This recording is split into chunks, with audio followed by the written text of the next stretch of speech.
Hi friends, मैं पारमल मोहम्मद आपका फिर से वेलकम करता हूं मोहम्मदी कंप्यूटर्स में।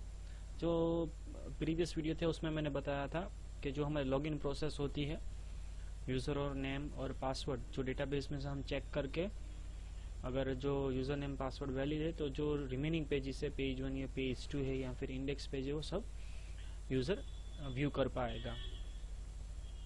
अगर उसमें हमें रिमेंबर मी ऐसा कुछ ऑप्शन रखना है या फिर कीप मी लॉगिन ऐसा कुछ रखना है, तो हमें जो कुकीज़ बनानी होती है वो परमानेंट कुकीज़ बनाने की होती है।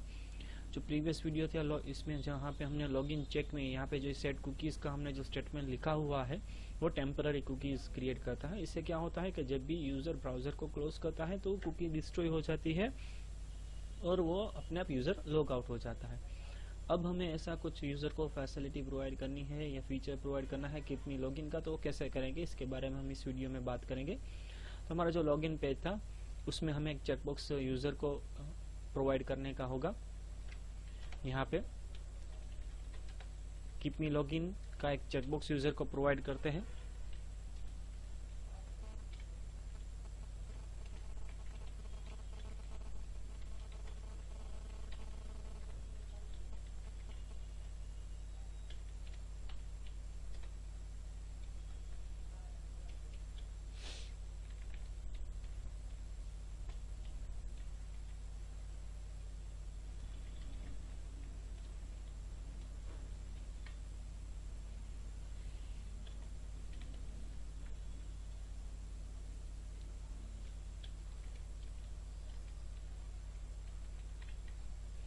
ये हमारा हो गया।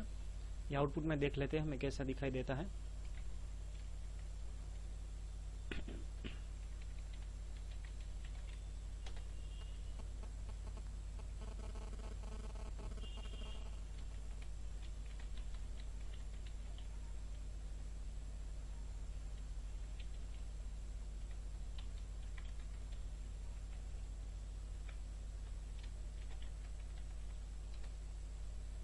देखिए हमें ये चेकबॉक्स मिल गया कीप मी लॉगिन का। यूज़र इस पे टिक करेगा तो लॉग आउट करने के अलावा अगर यूज़र डायरेक्टली ब्राउज़र बंद कर देता है और फिर से जब भी वो इसी साइट में रिटर्न होगा तो वैसे का वैसा ही वो लॉगिन का लॉगिन ही रहेगा।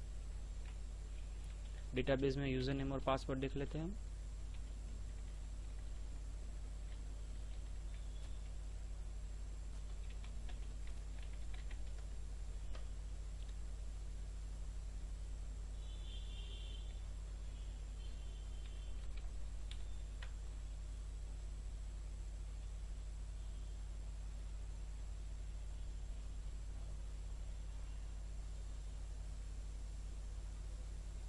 हमारे पास दो यूज़र है, मोहम्मद MB123 एक्सक्लेमेशन पासवर्ड है, दूसरा यूज़र है बारमल, वो BM123 हैज़ उसका पासवर्ड है।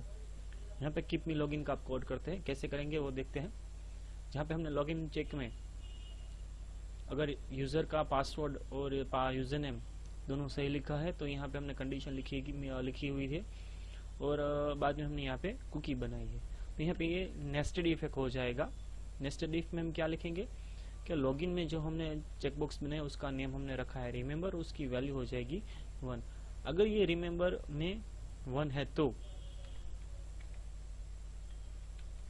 इस सेट $_request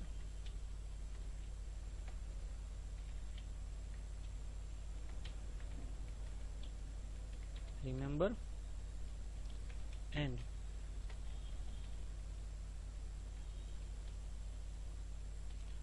$request की जो वैल्यू है रिमेंबर की,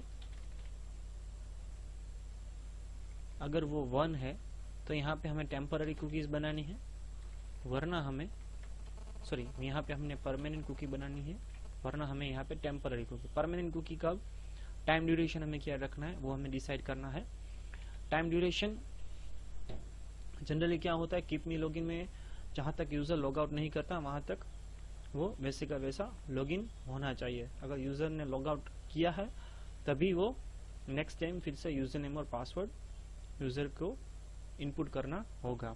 तो कैसे करेंगे, तो सबसे बेस्ट ऑप्शन क्या है, यहाँ पे हम लिख देते हैं 365 डेज, हर दिन में 24 आवर्स और 24 आवर्स में 60 मिनट्स और यहाँ पे 60 सेकंड्स। आगे ये हमें याद रखना है कि हमें यहाँ पे टाइम फंक्शन लिखना होगा। टाइम फंक्शन अगर नहीं लिखेंगे तो जो हमारा बेस टाइम था 1 जनवरी 1970 मिडनाइट का टाइम स्टेप के जो बारे में मैंने कुकीज़ के वीडियो में मैंने बताया था वो इम्प्लीमेंट नहीं होगा। तो हमारी ये 1 साल तक कुकीज़ वैसे की वैसे ही ब्राउज़र में स्टोर की रहेगी। अब यहाँ पे ट्राई करते हैं। जो यूज़र नेम और पासवर्ड हमारे पास अवेलेबल है वो यहाँ पे लिखते हैं। पहले तो मोहम्मद, उसका password MB123 keep me login में देखते हैं, निकाल देते हैं। अभी के लिए लॉगिन करते हैं। ये हमारा लॉगिन हो गया है। अब ये ब्राउज़र जो कुछ भी हम बंद कर देते हैं, फिर से यूज़र को इनपुट करवाने के लिए फोर्स होगा, क्योंकि हमने वो टेम्पररी कुकीज़ बनाई हुई थी। कीप मी लॉगिन का ऑप्शन हमने सिलेक्ट नहीं किया हुआ था। यहाँ पे पेज 2 ओपन करते हैं। सॉरी, गलत URL है इसलिए एरर डिस्प्ले हुई है।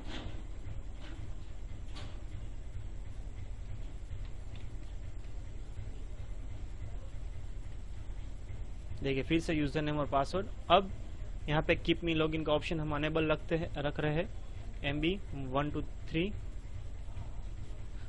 MB123 ! अब हमारी जो कुछ भी कुकीज है वो 1 साल तक वैसे की वैसे ही रहेंगी। देख लेते हैं। टूल्स मेनू में ऑप्शन में जाके यहाँ पे कस्टम सेटिंग में यहाँ पे शो कुकीज और यहाँ पे जो हमारा लोकल होस्ट सर्वर है उसमें यहाँ पे देखिए नेम और ये लॉगिन। देखिए ये कब एक्सपायर हो रही है, 23 फरवरी 2016 को ये एक्सपायर हो रही है, या 23 फरवरी 2015 की डेट है। अब ओके कर लेते हैं।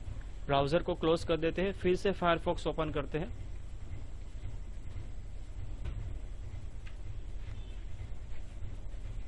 वही हमारा जो पुराना पेज था। देखिए ये इंडेक्स पेज अपने आप ओपन हो गया। हमें फिर से यूजर नेम और पासवर्ड इनपुट करने की जरूरत नहीं है। अब हमें इसमें क्या ऐड करना होगा, अब हमें इसमें लॉगआउट का ऑप्शन यूजर को प्रोवाइड करना है। अब लॉगआउट का ऑप्शन हम कैसे प्रोवाइड करेंगे वो देखेंगे हम नेक्स्ट वीडियो में। इस वीडियो में सिर्फ इतना ही।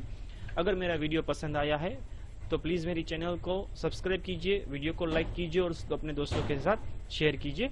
इस वीडियो में इतना ही। पूरा वीडियो देखने के लिए आपका बहुत बहुत धन्यवाद।